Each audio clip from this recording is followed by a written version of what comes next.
नमस्ते मित्रों, जय श्री कृष्णा, राधे राधे। आप सभी मित्रों का स्वागत और अभिनंदन है मधुरम हिंदी की इस डिजिटल क्लास में।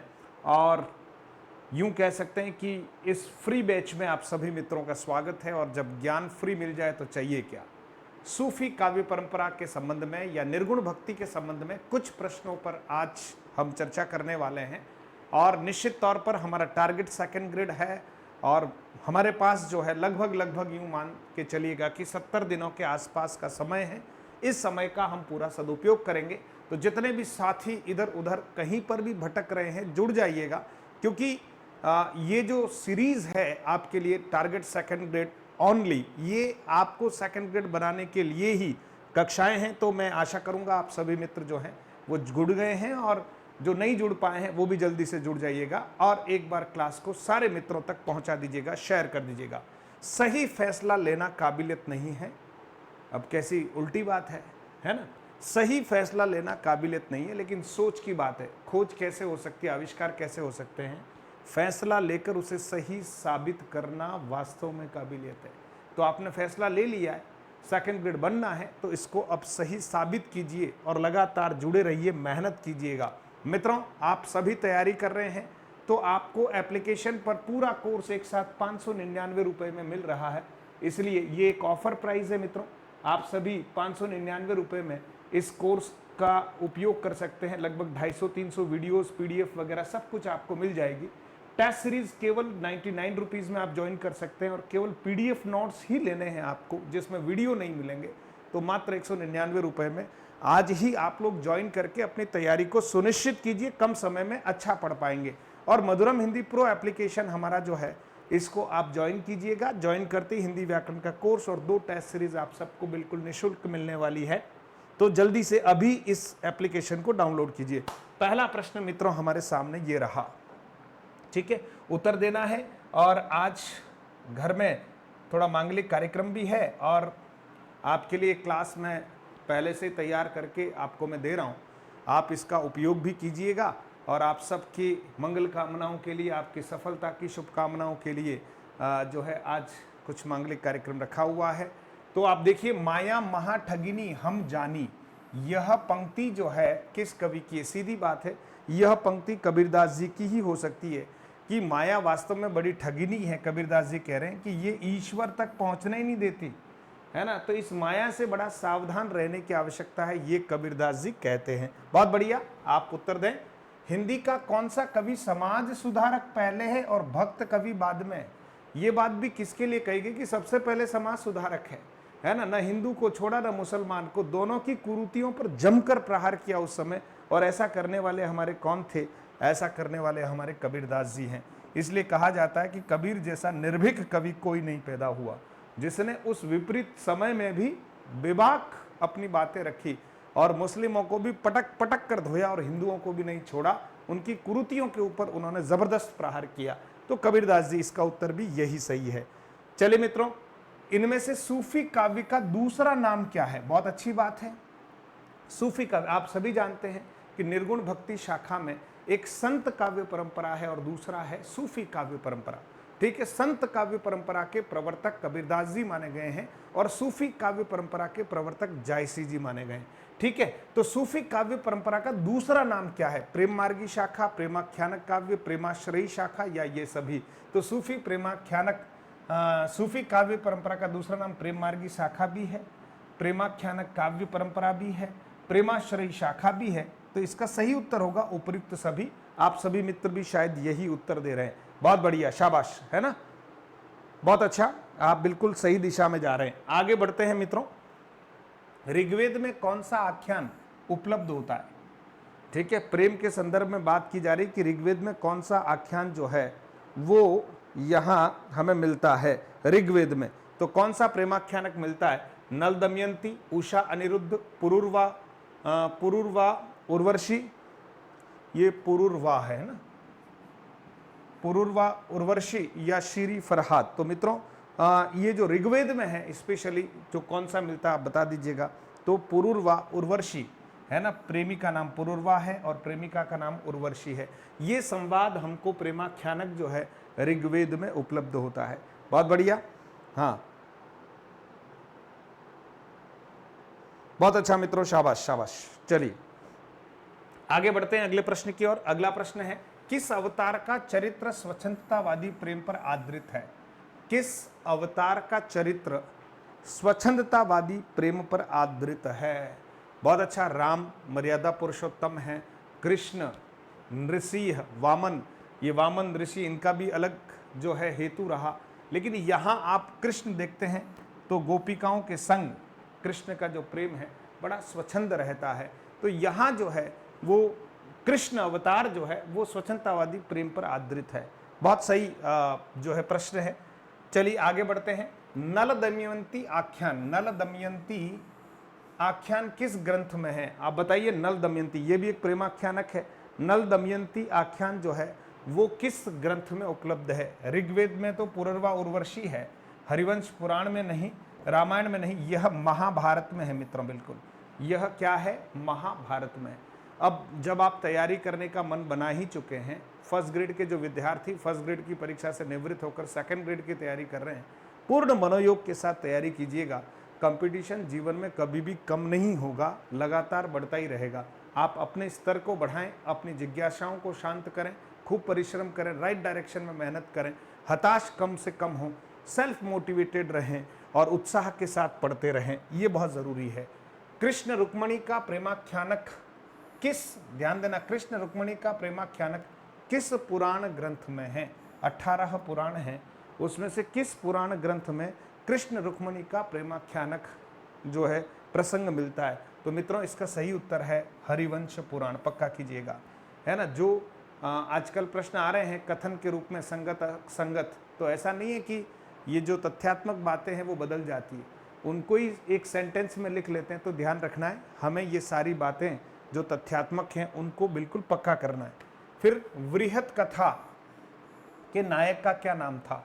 वृहत कथा के नायक का क्या नाम था? 4 नाम है, उदयन, विशाख दत्त, ठीक है, और नरवाहन और राजा नल। विशाख दत्त है ये, ठीक है। तो नरवाहन मित्रों, वृहत कथा के नायक का नाम जो है वो क्या था? नरवाहन। बिल्कुल सही कह रहे हैं आप, ठीक है, शाबाश। अगले प्रश्न की ओर बढ़ रहे हैं। अगला प्रश्न है, सूफी काव्य का आदि स्रोत डॉक्टर नगेंद्र ने किस में माना है? अच्छा प्रश्न है ना, बहुत अच्छा प्रश्न है कि डॉक्टर नगेंद्र ने जो है सूफी मत का आदि स्रोत, प्रारंभिक स्रोत है ना, कहाँ से माना है? तो आपको यहाँ बताना होगा कहाँ से माना है, देखिएगा। तो यहाँ मित्रों डॉक्टर नगेंद्र ने शामी जातियों की आदिम प्रवृत्तियों में सूफी काव्य परंपरा का स्रोत खोजा है। सामी जाति के जो लोग थे वो भी एक प्रकार से हाथ को पकड़कर चुम्बन लेते थे, इस तरह का। तो वह उन प्रवृत्तियों से कहीं कहीं सूफी मत का जो है प्रवर्तन हुआ, ऐसा मानना है डॉक्टर नगेंद्र का। हिंदी साहित्य के बहुत अच्छे इतिहासकार हैं। अवधी भाषा का प्रथम महाकाव्य कौन सा ग्रंथ है? बहुत अच्छी बात है। अवधी भाषा का प्रथम महाकाव्य कौन सा ग्रंथ है? अब आप देखिए, अगर ध्यान नहीं रखें और फटाक से हम उत्तर देने का प्रयास करें तो गलत हो जाएगा। अगर हम रामचरितमानस पर जाते हैं तो गलत हो जाएगा मित्रों, है ना। हमें कहाँ पर जाना चाहिए? पद्मावत। 1540 ईस्वी में इस ग्रंथ की रचना हो गई, ध्यान रखना, ठीक है। और जायसी, मलिक मोहम्मद जायसी इसके रचनाकार है ना। हालांकि अवधि में रामचरितमानस भी महाकाव्य है, लेकिन ये बाद है 1575 के आसपास, ठीक है। तो यहाँ 1540 पद्मावत जायसी, ठीक है दोस्तों। चलिए आगे बढ़ते हैं। सूफी शब्द की व्युत्पत्ति किस शब्द से अधिकांश लोग मानते हैं? सूफी शब्द की व्युत्पत्ति जो है किस शब्द से, यानी किस से मानते हैं, है ना। तो ध्यान रखना है किस से मानते हैं। तो मित्रों सूफ शब्द से प्राय जो है वो अधिकांश लोग सूफी शब्द की व्युत्पत्ति मानते हैं, ठीक है। हाँ, सूफ, बहुत बढ़िया। आगे बढ़ते हैं। सूफी काव्य का प्रमुख तत्व इनमें से क्या है? सूफी काव्य का प्रमुख तत्व इनमें से क्या है? बताइए। 4 यहां पर है। सूफी काव्य का प्रमुख तत्व क्या है? जैसे संत परंपरा के जो हमारे काव्य हैं उसमें प्रमुख जो तत्व है वो ज्ञान है, इसलिए उसको ज्ञान मार्गी शाखा भी कहा जाता है। तो यहाँ प्रमुख तत्व क्या है? तो निश्चित तौर पर प्रेमाश्रयी शाखा, है ना, प्रेमाख्यानक काव्य परंपरा। तो यहाँ मुख्य तत्व या प्रमुख तत्व जो है वो प्रेम है, बिल्कुल निसंदेह प्रेम ही है। बिल्कुल सही उत्तर है, कोई दिक्कत नहीं। आगे बढ़े दोस्तों। चलिए, सूफी साधना में ईश्वर की कल्पना किस रूप में की गई है?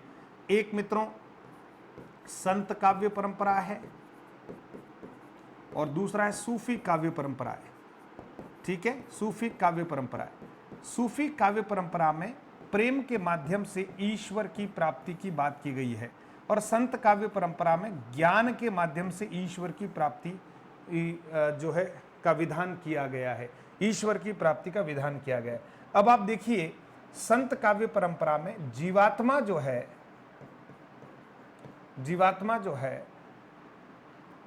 हाँ, जीवात्मा जो है वो कहीं न कहीं प्रेमिका के रूप में है, ध्यान देना, वो प्रेमिका के रूप में है और परमात्मा जो है वो प्रेमी के रूप में है।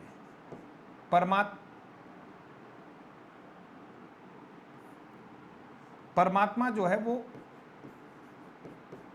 वो प्रेमी के रूप में, ध्यान देना। ये तो है संत काव्य परंपरा की बात। ठीक है, अब यहां सूफी काव्य परंपरा की बात करते हैं तो जीवात्मा जो है वो अपने आप को यहां प्रेमी मानता है और ये जो परमात्मा है इसको प्रेमिका मानता है। परमात्मा को वो क्या मानता है? प्रेमिका। तो जो प्रश्न का उत्तर है वो आपको मिल ही गया कि प्रेमिका का मतलब है पत्नी रूप में। तो यहाँ ईश्वर की कल्पना सूफी साधना में पत्नी के रूप में की गई है। इसीलिए आप देखते हैं कि रावल रतन सिंह जो है वो पद्मिनी के लिए कहाँ सिंहल द्वीप जाते हैं, यानी वही आत्मा जो है भटकती भटकती परमात्मा की खोज में जाती है। तो परमात्मा को पत्नी या प्रेयसी या प्रेमिका के रूप में सूफी काव्य परंपरा वाले लोग मानते हैं। आगे बढ़ते हैं। इनमें से कौन सी दशा हाल की दशा में गिनी जाती है? कौन सी दशा हाल की दशा के रूप में गिनी जाती है? हाल की दशा के रूप में कौन सी जो है दशा गिनी जाती है हाल की दशा के रूप में? तो आप देखिए शरीयत, तरीकत, हकीकत नहीं, नासूत। हाल की दशा जो है वो नासूत है मित्रों। हाल की दशा क्या है? नासूत। बहुत बढ़िया। चलिए, इनमें से सूफी साधना के मुकामों में कौन सा शामिल नहीं है? सूफी साधना के मुकामों में जो 4 स्टेज है उसमें कौन सा जो है सम्मिलित नहीं है? तो मलकत, शरीयत, मारिफत और हकीकत। ठीक है, तो मित्रों इसमें मलकत नहीं है। 4 स्टेज होते हैं ना, शरीयत, मारिफत, हकीकत, है ना।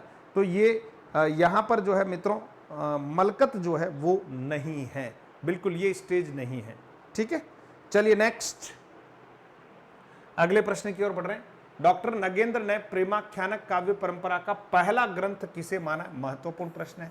पहला ग्रंथ किसे माना है? पहला ग्रंथ किसे माना है डॉक्टर नगेंद्र ने? तो मित्रों डॉक्टर नगेंद्र ने हंसावली को पहला ग्रंथ माना है। ठीक है, हंसावली को प्रथम ग्रंथ माना है। हंसावली किसकी रचना है? आप कमेंट में बताइए किसकी रचना है। हंसावली किसकी रचना है? मृगावती कुतुबन की है, पद्मावत जायसी की है, चंदायन जो है वो किसकी है ना? चंदायन बताइए। मुल्ला दाऊद की है ना। तो इसकी क्या हंसावली किसकी है? शायद की किसकी बताओ, या हंस जवाहिर क्या है बताओ, देखे क्या हो सकता है। हंसावली जो है वो पहला प्रेमाख्यानक काव्य माना है डॉक्टर नगेंद्र ने। चलिए आगे बढ़ते हैं। आचार्य रामचंद्र शुक्ल ने किस काव्य ग्रंथ को प्रेमाख्यानक काव्य परंपरा का पहला ग्रंथ माना? ये सब महत्वपूर्ण प्रश्न है ना। तो किसको माना है मित्रों? मृगावती को माना है। कुतुबन कृत मृगावती को प्रथम प्रेमाख्यानक काव्य माना है। किसने? आचार्य रामचंद्र शुक्ल ने। ये सारे प्रश्न परीक्षाओं में आए हुए हैं, फिर आपको मिलेंगे। चंदायन के रचयिता का नाम क्या है? चंदायन के रचयिता का नाम मुल्ला दाऊद है। इसको लोर कहा के नाम से भी जाना जाता है। लोर कहा के नाम से भी जाना जाता है। बहुत बढ़िया। ठीक है, क्लास आपके लिए फ्रूटफुल है, नहीं है, क्या और चाहिए, कैसे क्या है? कल की क्लास संडे को मैं कोशिश कर रहा हूँ कि हम जो है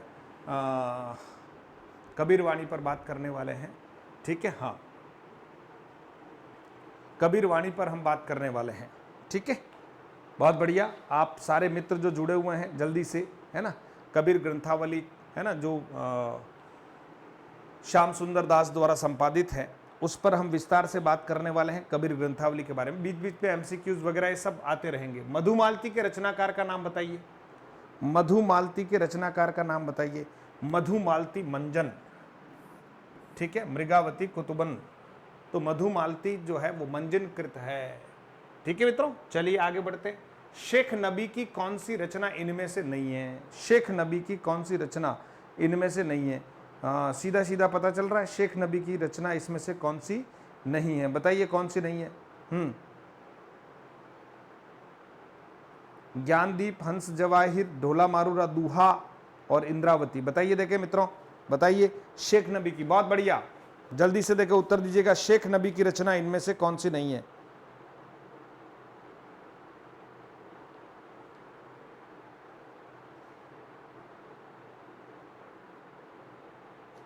ठीक है, तो निश्चित तौर पर मित्रों यहां ढोला मारूरा, अच्छा इनमें से है, सॉरी सॉरी सॉरी सॉरी, देखिए प्रश्न पढ़ने में गलती हो गई, इनमें से है, बिल्कुल इनमें से है, तो प्रश्न ही उल्टा हो गया।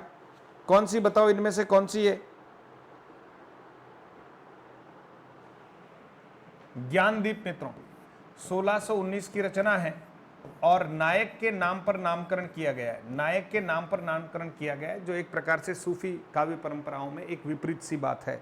ठीक है दोस्तों, तो ये शेख नबी की रचना है ज्ञानदीप, 1619 ईस्वी की रचना है। आप सभी मित्र मधुरम हिंदी प्रो एप्लीकेशन को अभी डाउनलोड कर लीजिएगा और डाउनलोड करते ही आपको बहुत सारी चीज़ें है ना मिलने वाली है, तो ये एप्लीकेशन अभी डाउनलोड कर लीजिएगा आप। ठीक है, और आप टेस्ट सीरीज़ वगैरह जो है वो देख लीजिए। सेकंड ग्रेड के लिए बहुत सारे अच्छे ऑफर्स दे रखे हैं, थर्ड ग्रेड वगैरह के लिए भी, और साथ ही साथ टेलीग्राम चैनल से आप जुड़ जाइएगा ताकि मैं PDF आपको दे दूं, है ना। और टेलीग्राम का नाम भी मधुरम हिंदी है, वीडियो के डिस्क्रिप्शन में सभी लिंक हैं। ठीक है दोस्तों, बहुत बहुत धन्यवाद। क्लास आपको कैसी लगी जरूर बताइए। अच्छा, प्रश्न एक और रह गया, मजा आ गया। चलिए, माधवानल कामकंदला नामक रचना किस कवि की है? अच्छा है, प्रश्न रह गया। माधवानल कामकंदला नामक रचना गणपति की है।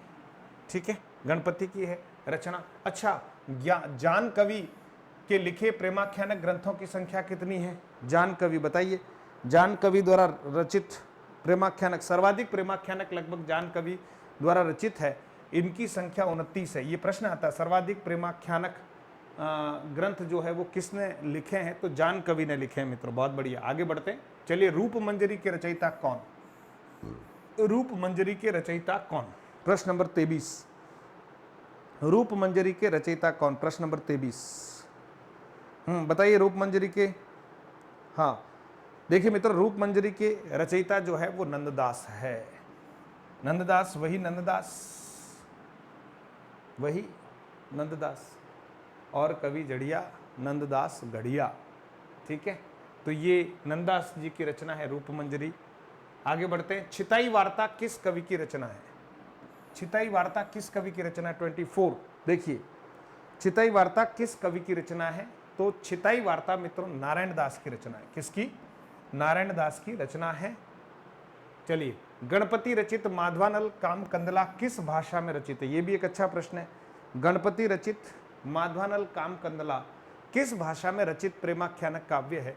मित्रों, राजस्थानी भाषा में रचित यह प्रेमाख्यानक काव्य है। तो मित्रों, आज के ये प्रश्न जो हैं वो यहीं समाप्त हो रहे हैं।